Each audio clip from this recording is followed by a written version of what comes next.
In this video, I'm going to show you a very simple way to customize your WordPress theme as a complete beginner. If you've never used WordPress before, this video is for you. So if you're coming across my channel for the very first time, I am Faith Amole. I'm a digital marketer and a web designer. I help business owners build professional websites with WordPress, WooCommerce and Shopify. And on this channel, I teach complete beginners e-commerce, digital marketing and web design. If these are things you love, consider subscribing to my channel and let's get right into it. For every theme you install on your WordPress admin dashboard, there is a customization, a default customization that comes with it. So, and if you want to customize it, just hover around appearance. I've already made a video on how to install themes. Please consider watching that particular video as a complete beginner. So you click on customize. As soon as it loads, you will notice that there are a lot of things by the left hand side here you have to take note of. These are things that the developer of this theme has actually kept for you to use in order to customize your theme to look the way you want it. So if you look at here, you will see the global settings.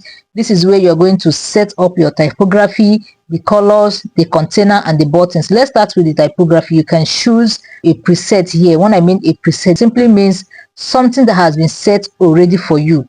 You can change it anyhow you want it. So this is the base font. Here you have the base font. You can decide to choose any font of your choice. Just click on it. You open up here, click on this drop down.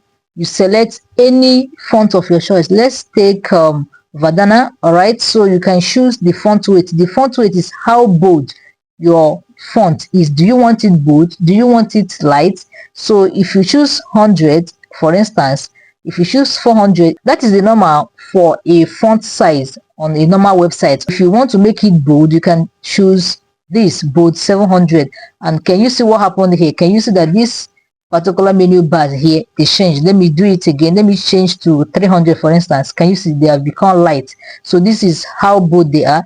So you can choose the font size. This is the size of your font, the way they are measured. This is their measurement. They are measured in pixels, they are measured in EM, they are measured in view width, they are measured in rem. So you can pick pixels, you can pick EM, you can pick rem. So whichever one you want to choose, it's absolutely fine. I will keep it at that pixels. So I can decide to say that this menu bar here, I want their size to be 20. Let's give it 20 and see. Can you see it is very big? Let me change it to 16. Oh, this is big. Let me change it back to, let me say 13. Can you see they are small? So let's keep it at 16 where it was. So this is called the line height. If you pick the line height is going to, put a kind of a space above and space below this. If I change this to something like 2, for instance, you will see that there will be a space here and there will be a space here. This particular one is line height. That is the space between up and down of this text. And this is the letter spacing. If I put anything here too, can you see that the gap between S and E is now wide? Can you see?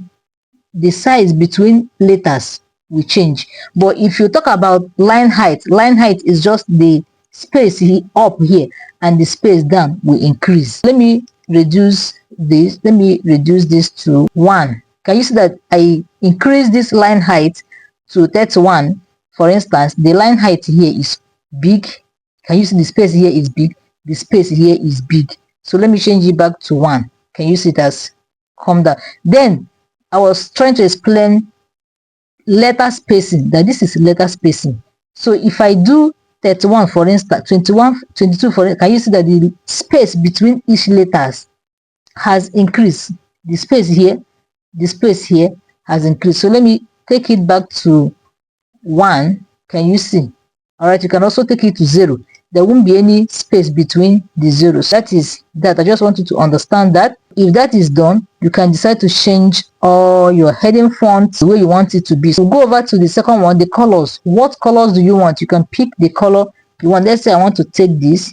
So here, when you pick any of these, let's say I pick this one, then you can come here and make changes. The theme color, if you don't like the theme color, you can come here and change it. Then the accent color, you can decide to pick any color of your choice. Just come here you slide here, or if you have a color code already, just paste it here and it will display here. Let's say the link color, the accent color is your button colors, right? The button colors are the accent colors. Then you have the link colors. The link colors is just the link.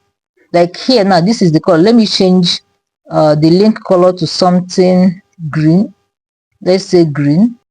And then we change, this is on hover, normal. Then this is on hover. If you hover around that particular text, what color should you see?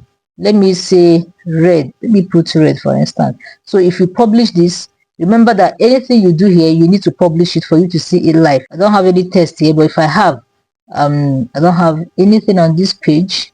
Let me see. I don't have anything on any of these pages, but subsequently, okay, look at it. It has displayed here. Can you see that this is our link color? These are link color. Wherever you put links, the color will change. Can you see? The normal color is green. It is green here. Then if you hover around it, the color becomes red. So you're going to change all the colors. The body text of anything you type here, what do you want it to be? You are the one to choose it here. You can decide to put any color here. You publish. I will go back to container. Under container, you want to choose how this interface looks like. Do you want it narrow? Whatever you do will be narrow here. If you choose this one, which is the full width, it will stretch from here till the end. But if you choose this one, everything you do here, we've not started designing, or you will see it when we start building the website. Everything will change. You can do a whole lot here. So let me go back to buttons. You can decide to pick the type of button you want. Do you want your button to look like this? Do you want it rounded? Do you want it this way? What is the color text? The text color here. Do you want it white? Do you want the background? Let's say I put the text white. On hover, I put blue. Then the background of the button, I want it to be in red. Then when you hover around it, I want it to be a darker red. If I put any button here and then I choose this rounded button, any button I put will appear this way in WordPress. That is that. You click on publish if you want to publish it. This is you customizing this way. But if you are using Elementor to build your web pages, you don't need all of this. Straight from Elementor, you'll be able to do all of this. You can also configure your header and footer here. This is where you put your header and footer the way you want it to appear. We're coming to this. I will do a separate video on this. So you can change your post type, the way you want your post to appear, the single page, the search page. You can customize all of them here. You have the general section where you can change so many things. You can decide to change where your sidebar stays. You don't want sidebar on every page. No sidebar. You can publish it. We don't want a sidebar. Sidebar is best on a blog page. I'm going to teach you all of this step by step. You can add scroll to the top. If you add scroll to the top, you will see that thing that makes that you can click on, it goes up. That is, if you're scrolling down, you click on it, it will take you back to the top. That is scroll to top. You can customize your footer here, can make changes here, and it will appear the way you want it. So let's go back to the site identity. Is where you change your logo. This is where you put your logo, where you put your favicon. Favicon is this thing here. All right, there are so many ways to add your favicon. You can add it to your WordPress through your WordPress settings. You can also do it at the customizer session. So you can build your menu here. I've already taught how to create menu. You can create your menu here, and you can also do it in your WordPress settings. I've taught this. You can also select your widgets, but there is a widget section in the appearance you can use. You can also choose your static page here. I've done a video on how to set up a static page in WordPress. Please consider watching that video. You can set it up here. Then for your blog page, you can choose any page at all here, and then you click on publish. Let's go back. So if you have a custom code you want to use, custom CSS, you can paste it here and it will be applicable on your website. This is basically how to customize your WordPress theme for the first time. In my subsequent videos, I'm going to teach you a very simple way to put this into a live website. All right, this is just an introduction on how to do this. See you in my next video. Please